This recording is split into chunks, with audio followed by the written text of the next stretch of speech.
Machaín, contadora pública. Buen día, ¿cómo estás? Buen día, Flor, ¿cómo estás? Siempre un gusto, un placer. Un placer tenerte porque siempre nos venís para informar de la mejor manera y con buenas y no tan buenas noticias, o más o menos. Más, un poco y un poco, informamos. Bien, informamos. Intentamos informar, yo diría sí, más simple todavía. Intentamos, no sé si lo logramos.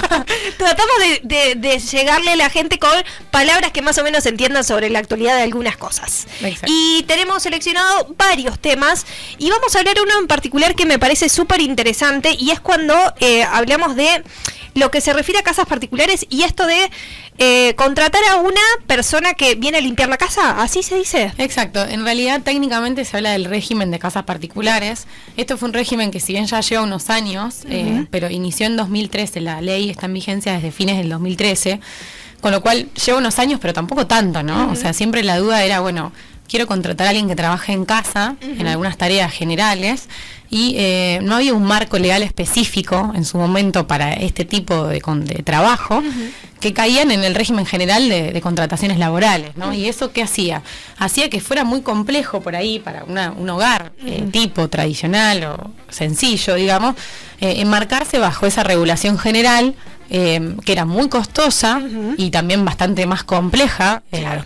Y este régimen de casas particulares que inicia en 2013 simplifica un poco esa situación de darle un marco jurídico, un marco legal a esa relación laboral que se da que es muy común y muy frecuente en los hogares de todo el país, digamos. Sí. Entonces, bueno, principalmente la idea de tratar este punto es dar a conocerlo más, si bien mucha gente ya lo conoce, de qué se trata este régimen y a quiénes aplica, ¿no es cierto? Bien, también entendiendo que es un derecho para quien trabaja poder estar registrado y los beneficios que eso trae, digamos. Tal cual, es decir, a ver, ¿a quién aplica este régimen? Si yo soy una persona, esto obviamente que siempre se mira desde las dos caras, ¿no? Del lado del empleador, que es el que contrata a alguien para que trabaje en casa, y del empleado, que es el que va a ir a trabajar a ese hogar, ¿no es cierto?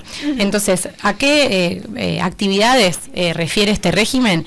Va a ser a aquellas personas que realicen tareas de limpieza, de mantenimiento, o dice la ley, a actividades típicas del hogar, o sea, está bastante general. Obviamente creo que hay un conocimiento popular de qué se entiende por esto, ¿no? O sea, no hay que explicar tanto. Pero también puede ser asistencia a personas, al cuidado de personas, al acompañamiento de personas, o sea, si lo queremos llevar a un vocabulario más común, cuando se ejerce el rol de niñera, de niñeros, o sea, también estarían enmarcados dentro de este régimen, por más que no realicen tareas de limpieza o de mantenimiento o de cocina en un hogar, ¿no es cierto?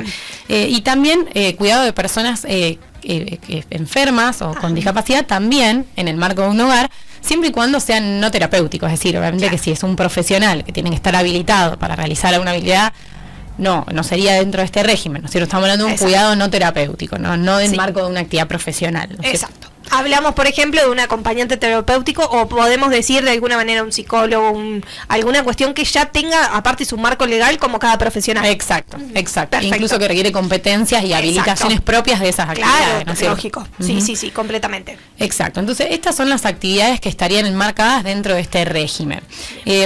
Obviamente que existen distintas modalidades de contratación.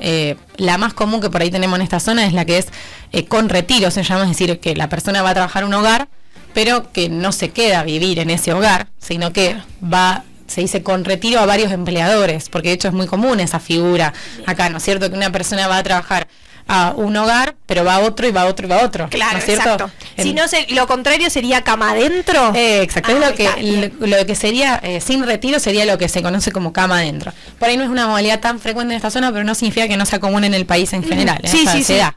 Entonces, bueno, existen esas dos modalidades, la ley las divide en esas dos porque obviamente que tienen distinto monto por hora o monto mensual en la escala salarial, obviamente no es lo mismo quien está cama adentro, como decíamos, o que se retira, por eso se dividen esas dos modalidades de contratación, y obviamente que después la ley establece 3 categorías de contratación, depende de la cantidad de horas semanales que trabaja la persona en el hogar, porque ahí también tenemos dos situaciones. Hay personas que trabajan en un hogar casi como de forma fija, ¿no es cierto? De tal hora a tal hora, que bueno, se pueden mensualizar, o sea, se le paga un sueldo mensual, o puede ser que trabajen algunas horas en la semana y en ese caso se le paga un monto por hora, es decir, no se le paga un mensualizado, digamos.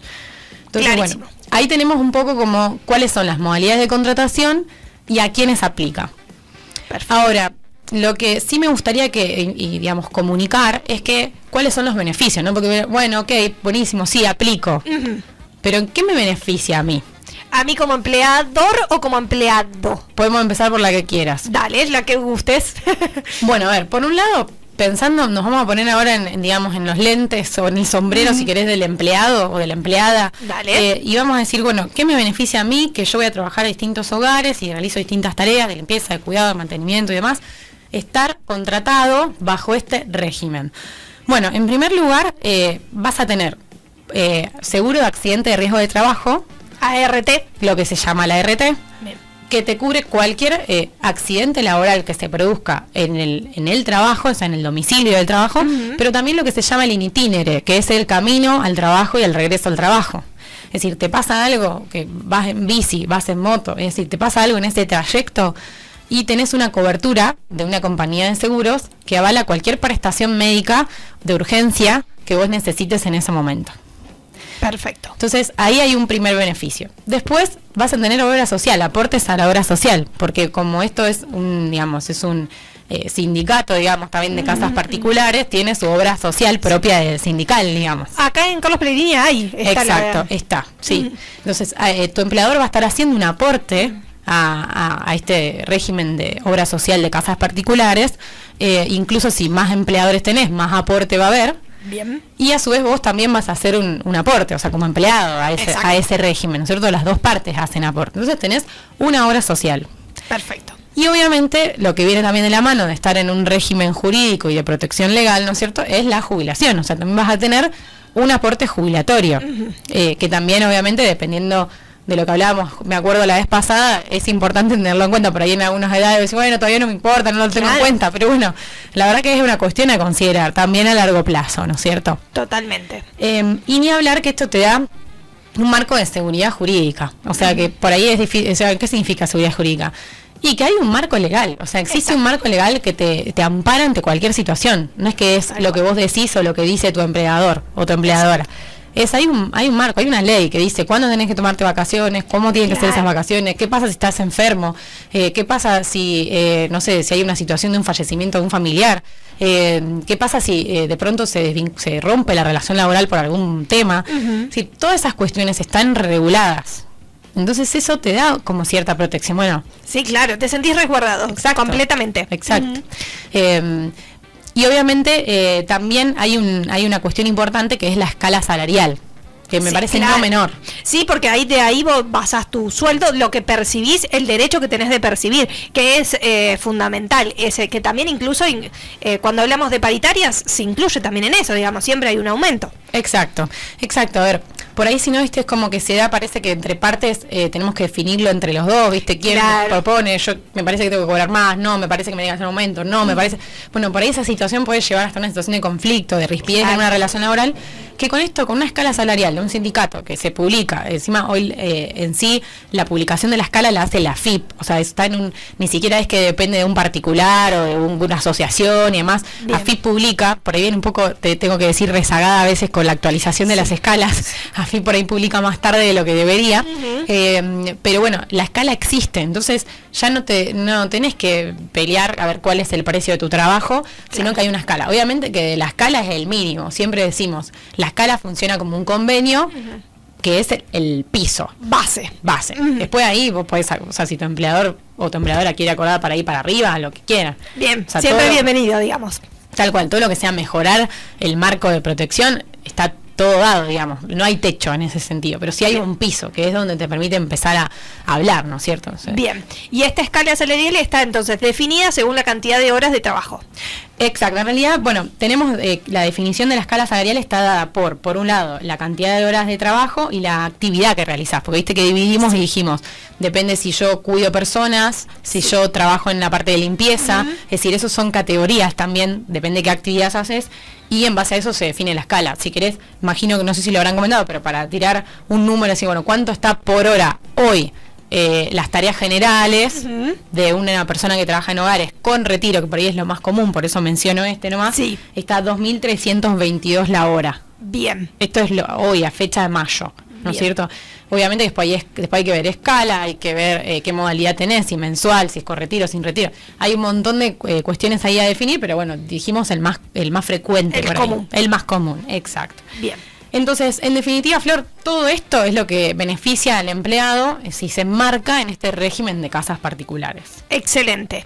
Y ahora nos ponemos en los zapatos del empleador, de la persona que contrata a esa persona que va a venir a trabajar en casa.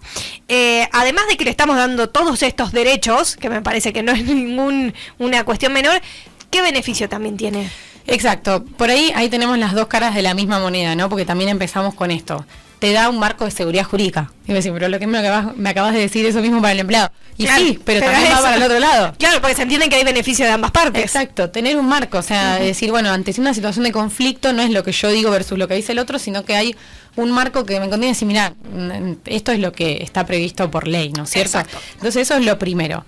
Después, otra cuestión que es muy importante para el empleador y que también quiero que quede claro es que esto es de fácil registración, de fácil liquidación de sueldo y de leyes sociales. Bien. O sea, remarco esto de que es fácil, porque justamente para eso se lanza este sistema de régimen de casas particulares, porque lo anterior era muy complejo, muy costoso para una familia, tener un empleado en blanco, como diríamos, claro, en una casa, con todo lo que implicaba antes. Este régimen simplificó muchísimo lo que implica tener un empleado en relación de dependencia en un hogar. Bien. Entonces, lo inscribo por la página de AFIP, tengo que tener obviamente quit y clave fiscal, como siempre lo mencionamos, pero hay un portal específico que prevé la AFIP de casas particulares, donde poniendo simples datos, y sí, la verdad que es muy amigable la plataforma para poder hacer las altas de esos empleados o empleadas, y ahí mismo puedo hacer la liquidación mensual del sueldo de mi empleado o de mi empleada. Es decir, no necesito tener ningún software ni ningún sistema, o sea, el mismo sistema AFIP me permite hacer la liquidación del recibo de sueldo. Perfecto. Supongamos que soy antitecnología y digo, no, la verdad que no me puedo amigar con la tecnología, no lo sé liquidar por la página porque me resulta muy complejo. Hasta la AFIP te permite hacer un formulario manual para la liquidación del recibo y para la liquidación de las leyes sociales. Que si queremos hacer un paralelo con la empresa es lo que pagan, lo que llamamos el 931 y demás, que es mucho más complejo. Esto no, es un formulario simple donde podemos pagar las leyes sociales, la obra social, la RT, con un monto fijo, que se pauta de acuerdo a la escala en la que el empleado trabaja, y no hay mucho más que eso, o sea, es simple. Bien. Y de bajo costo. Claro, sobre eso quería preguntarte porque por ahí estamos en esta duda de cuánto es lo que estimativamente podría llegar. Obviamente siempre, como decimos, va a variar en base a la cantidad de horas, en base a todo lo que ya nos contaste. Pero más o menos, ¿cuánto extra? Porque es ahí donde a uno como empleador tiene que decir, bueno, tengo que pagar más. Obviamente entendiendo los beneficios que tiene, que ya lo comentaste, pero tengo que pagar más. ¿Cuánto más tengo que pagar? Bien, ¿cuánto es lo que tengo que pagar de más? Va a depender, decíamos, de acuerdo a la escala, pero vamos a suponer, si la persona que trabaja en tu casa trabaja menos de 12 horas semanales, ese importe que tenés que pagar, que incluye obra social, jubilación y ART, es hoy por hoy de 4.168,70. Ese adicional extra por mes. Por mes. Supongamos, vamos al otro extremo, que trabaja más 16 horas por semana o más, que esa es la escala más alta que tiene AFIP prevista para el régimen de casas particulares. Para el periodo de abril, obviamente estamos hablando que vence en mayo, el monto a pagar es 14.636,77.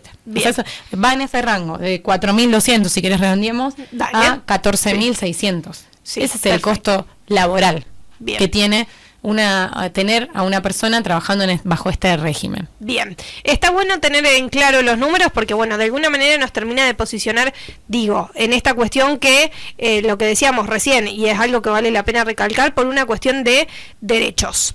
Pero de marco legal para ambas partes también, y por otro lado, eso es lo que no conocemos. Digo, recién decías, de 2013, 10 años hace que está este régimen. Exacto. Sí, a ver, está generalizado, pero digamos, me da la sensación de que no se masificó tanto como podría haberlo sido, y es muy sencillo esto que decíamos antes, y agrego hasta un plus o un dato de color, porque algunos por ahí que son sujetos al impuesto a la ganancia, una vez lo hemos hablado acá, que existen distintas figuras ante la AFIP, ¿no? Tenemos el consumidor final, el monotributista y el responsable inscripto, decíamos que es como otra categoría, y quienes son responsables inscriptos y si están sujetos al impuesto a las ganancias, también se pueden deducir el monto que pagan de carga social por tener un empleado en relación de dependencia bajo este régimen de casas particulares del impuesto a las ganancias todos los años. O sea que ni siquiera es que lo perdés. O sea, está bien, hay una cuestión inflacionaria en nuestro país que te afecta, ¿no? Es indirecta en todos los aspectos igual. Exacto. Pero eso que vas pagando, cuando hagas la liquidación de ganancias, te lo puedes descontar hasta un tope, pero no importa, te lo puedes descontar, digamos. Es decir, hay un montón de beneficios que se ven desde este lugar, y me parece que la verdad que está a mano de cualquiera. Realmente, es de muy fácil acceso y como decías vos, da derechos y obligaciones, obviamente, pero realmente brinda un marco que me parece muy conveniente para este tipo de relaciones laborales. Completamente, y es algo que siempre uno está uno siempre lo piensa, esto de, bueno, si incorporamos a alguien en casa, bueno, lo que implica la seguridad, digo, el tema de la ART y darle también este marco de la jubilación, que no es un dato menor, me parece a mí. Exacto. Ha sido muy claro en este tema, la verdad que está muy bueno. Siempre los invitamos a que si tienen alguna duda nos escriban al 521-999 por las dudas si surge alguna cosa que tengan mientras nosotros charlamos. Totalmente. ¿Cerramos este tema? Cerremos nomás. Cerramos y seguimos, exactamente. Vamos por otro lado y hablamos de las pymes y hablamos de un certificado Mi Pyme, ¿así se llama? Así se llama, Flor, sí. Es bastante conocido también, pero por ahí no tan... puede ser que muchas pymes no lo conozcan, pero la verdad que los beneficios que tiene son muchos, y lo único que vamos a hacer es una mención general de qué se trata esto, ¿no? Primero, esto es algo que dispuso la AFIP junto con la Secretaría de Producción, es un programa, digamos, donde aquellas empresas que cumplan con determinadas características, que ellos las califican como pyme, ¿no es cierto? Que sabemos que pyme es la sigla de pequeña y mediana empresa, pueden obtener un certificado, es decir, un documento, inscribiéndose en un registro. Bien. Ese registro es online también, y obviamente se hace a través de AFIP, como muchas de las cuestiones que traemos acá en conversación con vos, Flor, y muchas pymes, o sea, y no solamente empresas, cuando hablamos de pymes, se hace la aclaración que no es solamente una persona jurídica, es decir, una sociedad. Puede ser una persona humana, una persona única, o sea, porque uno puede tener una unipersonal, o sea, vos desarrollás una actividad y ya sos profesional. Claro. ¿Se entiende? O sea, sí, no solamente esto califica para las empresas que son sociedades o que tienen un negocio y que son un montón de personas, digamos. Puedo ser yo solo y ya ser pyme, ¿no es cierto? Bien. Obviamente que esta categorización que hace la AFIP respecto de cuándo son pymes está parametrizada, es decir, hay, digamos, en una escala que dice, bueno, para ser pyme tenés que cumplir o con esto, digamos, está establecido, ¿no? Pero si vamos a lo más básico, que ¿cómo sé si yo soy pyme o no? Uno de los parámetros que mira AFIP son las ventas totales anuales. Y yo te tiro un número como para que, digamos, bueno, que una persona que está escuchando diga, bueno, pero yo soy o no soy pyme, ¿no es cierto? Y mira, te digo, si te dedicas al comercio, que por ahí es la actividad más común, digamos, la AFIP te considera microempresa si al año vendés hasta 600 millones de pesos.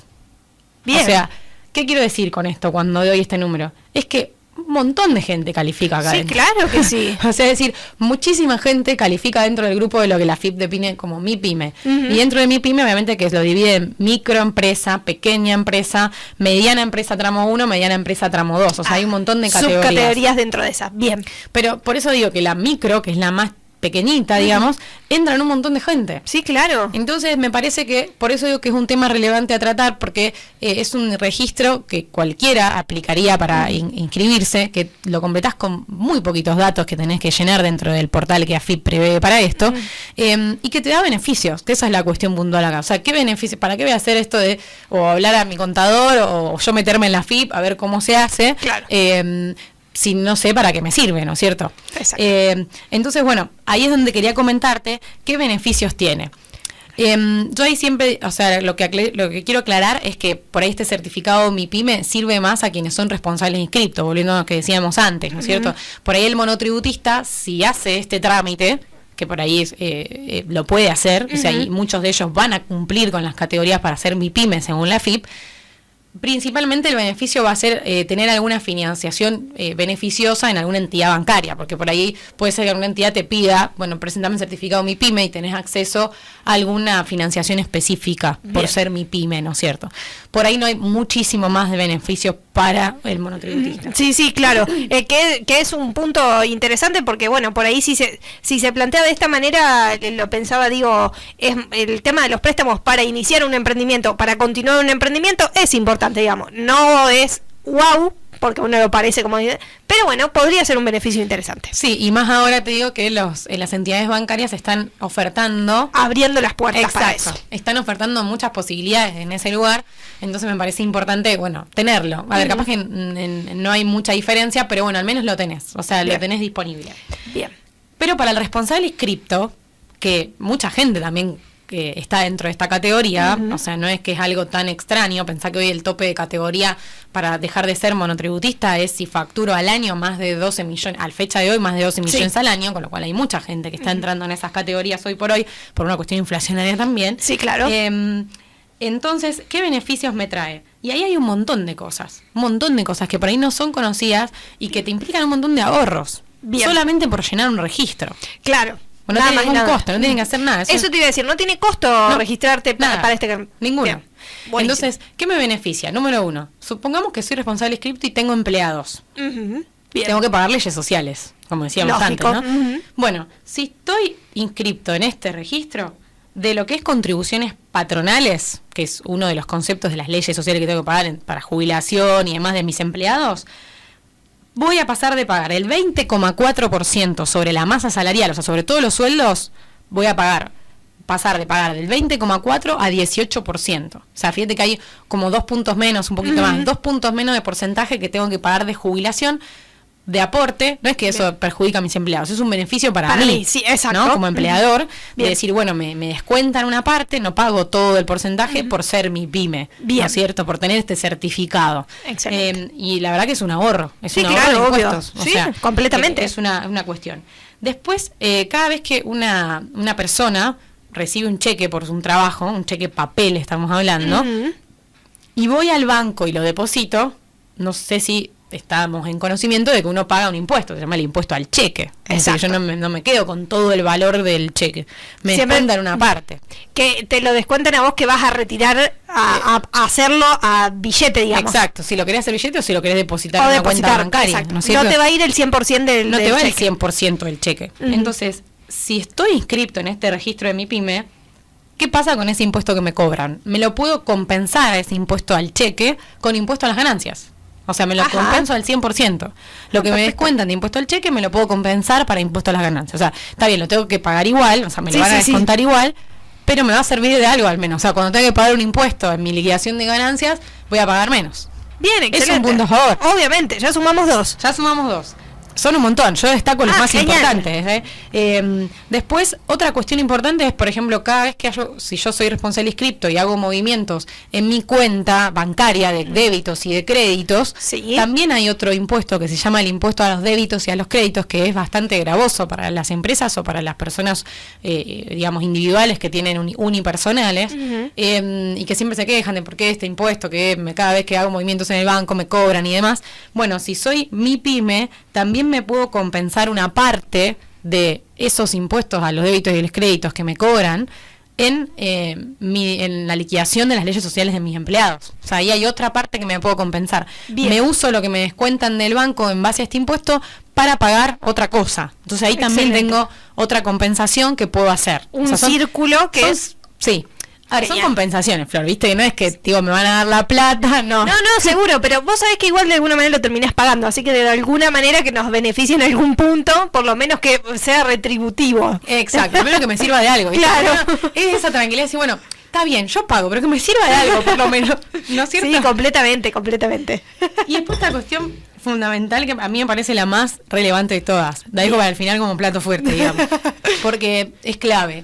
Si soy responsable inscripto, yo tengo que pagar todos los meses algo que se llama IVA, ¿no es cierto?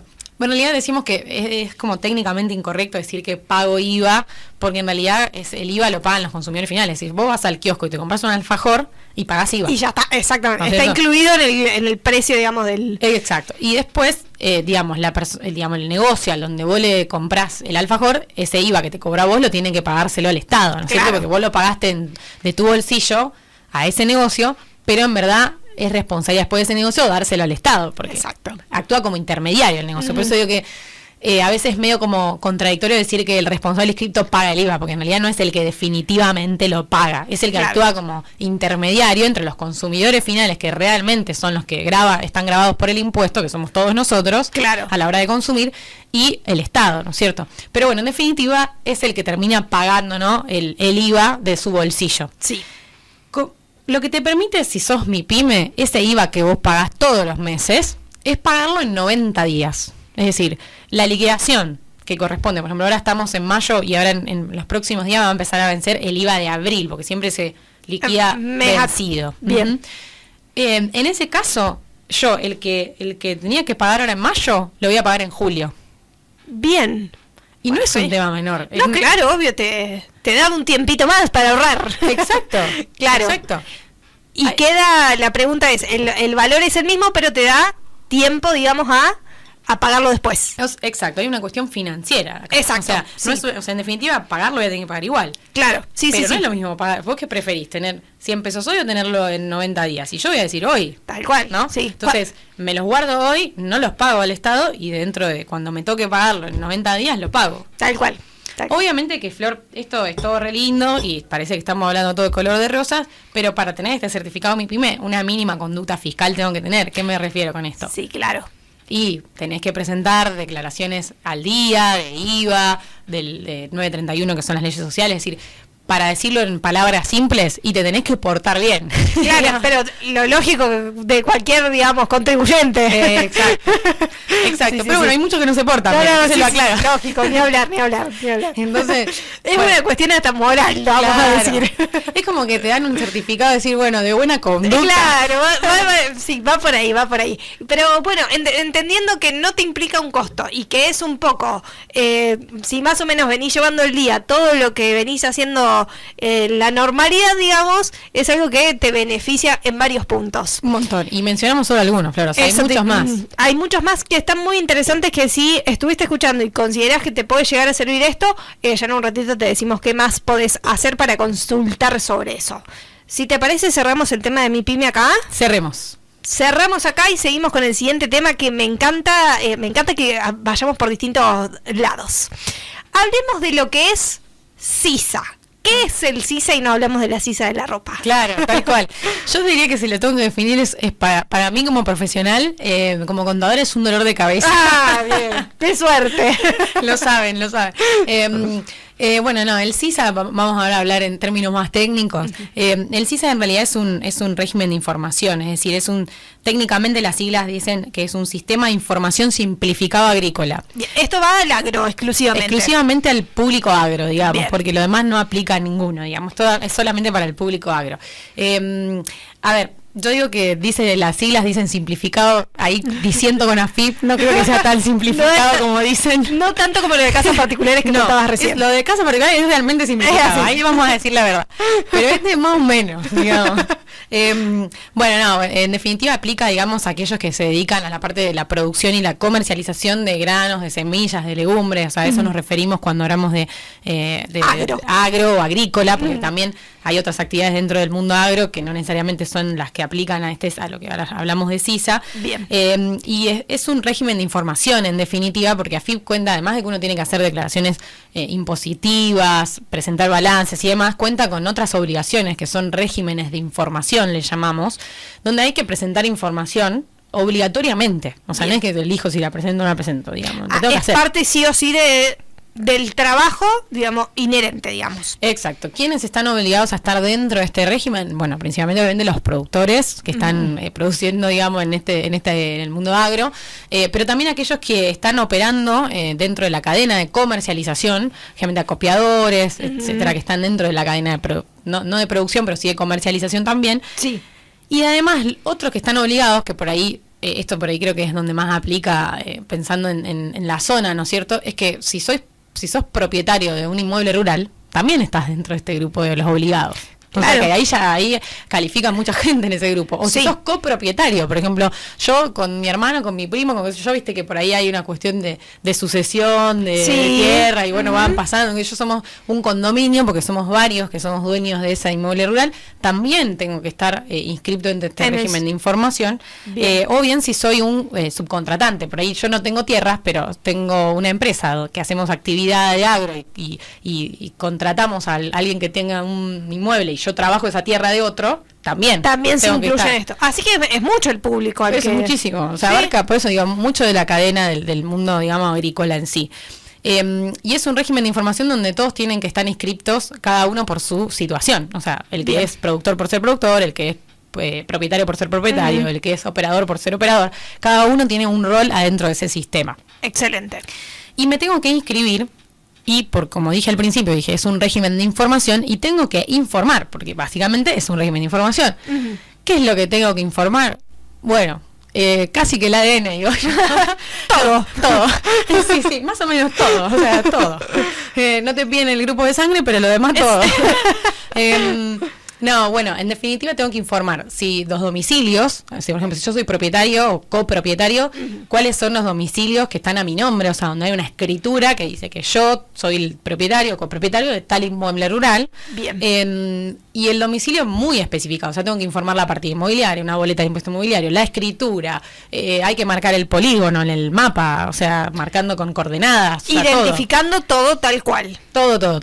Bien. O sea, tiene que estar bien definido cuál es el domicilio del cual yo soy propietario o copropietario, ¿no es cierto? Si no soy propietario o copropietario y demás, pero sí ejerzo una actividad dentro del mundo, como decíamos antes, dentro del mundo agrícola, tengo que declarar la actividad que realizo. O sea, también tengo que incluir si hago arrendamiento de tierra, si hago parcería, es decir, el mundo del agro tiene un montón de contratos especiales, que también tienen que estar declarados allí, y qué tipo de trabajo estoy haciendo y con cuántas hectáreas estoy usando, es decir, todo en ese sentido tiene que estar declarado. Y lo que tiene el mundo de la digitalización es que nos permite conectar a todas las personas con todas. Entonces, en realidad el sistema, digo que no es simplificado porque, bueno, uno da de alta una cosa y el otro tiene que aceptar. O sea, toda esta red que se arma entre el propietario y el que trabaja la tierra y el que es acopiador y demás, está todo sincronizado en un sistema de red digital. Claro. O sea, no es que cada uno sube su información y listo. Claro, se tienen que unir. Tienen que unir, que eso es lo más complejo de todo. Sí, claro. Ahí sacamos la palabra simplificado. Claro, es el momento donde sacamos la palabra significado. Pero bueno, en definitiva, es un régimen obligatorio. Bien. ¿Y qué implica también, además, para las personas que están obligadas? Presentar declaraciones juradas de información. Que ahí está la novedad y por eso lo traemos hoy, Flora, este tema, digamos, en la radio. No es porque queríamos complicarle el tema. No lo queremos complicar, pero hay novedades, por eso para el agro, atentos acá, porque la realidad es que hasta hace muy poquito tiempo había que presentar 5 declaraciones al año de información. Dentro del CISA tenías obligación, tenías 5 vencimientos en el año, lo que se llamaba información productiva 1, 2, 3, 4 y 5. O sea, eran 5 declaraciones juradas al año, donde informabas qué superficies destinabas a cultivos, qué existencia de granos tenías, qué producción de granos tenías, después otra existencia específica de trigo, también para lo que es cosecha fina, cosecha gruesa, es decir, cada detalle de cada cosa. De cada cosa, por eso había tantas, ¿no es cierto? Claro. Y hace unos días atrás, el 13 de mayo, o sea que un par de días atrás, salió una resolución de AFIP donde, digamos, más que suspende, digamos, ya definitivamente las elimina a la información productiva 3, 4 y 5, o sea, solamente queda la 1 y la 2. Bien. Que estaban también hace más tiempo, que justamente tienen que ver con la información de existencias de granos al 30 de septiembre de cada año, y lo que es la superficie destinada a cultivo, tanto fino como grueso, también a una determinada fecha del año. Entonces quedaron menos declaraciones juradas a presentar, y en palabras de cómo fue publicado por AFIP y demás en estos días, el objetivo de por qué hicieron esto fue porque querían agilizar procesos, eliminar costos para el agro, facilitar el comercio, un poco en el marco también de las noticias que vos comentabas antes, que tiene un poco que ver con el marco de regulación que tiene el gobierno, de desregular justamente, y de sacar un poco la carga burocrática que hay para algunas cuestiones como es el agro en este caso. Entonces esta medida tiende a beneficiar a este público que si no presentaba estas declaraciones a tiempo y realmente con coherencia, y como te decía, el sistema es muy complejo, entonces requería mucha sincronicidad entre distintas partes, lo que terminaba provocando es que este sistema te da un score, o sea, lo que hablábamos antes como una especie de nota o de calificación, que si no te daba bien, o sea, si decían, te ponían el cartelito de baja nota o usted no está haciendo lo que tiene que hacer, te provocaba un montón de desventajas, es decir, te retenían más IVA, te retenían más ganancias. Bien, no sería la palabra sancionar, pero tenías alguna consecuencia, digamos. Exacto, y la verdad que eso generaba más costos para el agro, y como el sistema, te digo, no es tan simple de gestionar, mucha gente caía en esto de tener que estar con una mala calificación, digamos. Claro, porque incluso puede pasar, entendiendo de que se tiene que hacer 5 veces al año, hay gente que capaz que ni lo hacía directamente. Pienso yo, digo, ¿no? Por este sentido. Sí, pero hoy como te decía, con la sincronicidad que se requiere tanto para el acopiador de granos, como para el productor, como para el propietario, te diría que en algún punto te trababan. Había cosas que no podías hacer, no podías operar, no podías vender tus existencias, no podías.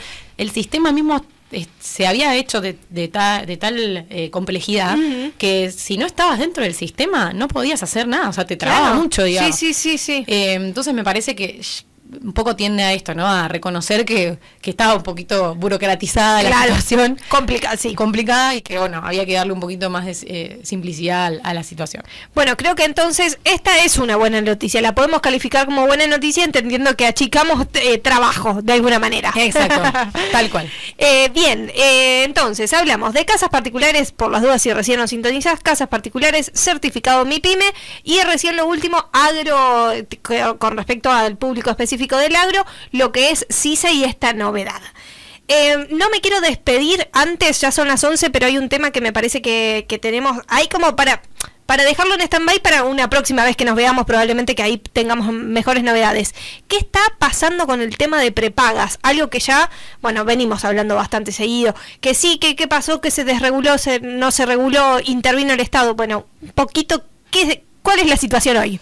Exacto, yo solo vamos a hacer un comentario porque, bueno, como decíamos, está un poquito nebulosa la cosa por el momento, pero sí importante saber que esto aplica a las personas que tienen contratados como un servicio de salud a través de una prepaga. Recordemos que hay dos formas de contratación de un seguro de salud, entre comillas, que es a través de las obras sociales, que es una forma de contratación, y la otra es las prepagas, ¿no es cierto? Son dos regímenes diferentes. Entonces, si vos tenés obra social, no escuches esto porque no te interesa. Por ejemplo, vamos a nombrar algunas obras sociales, por ejemplo, PAMI, y se me está yendo la provincial... SECAC, por ejemplo, de empleado de comercio. Claro, sí. Se me fue... y APOS.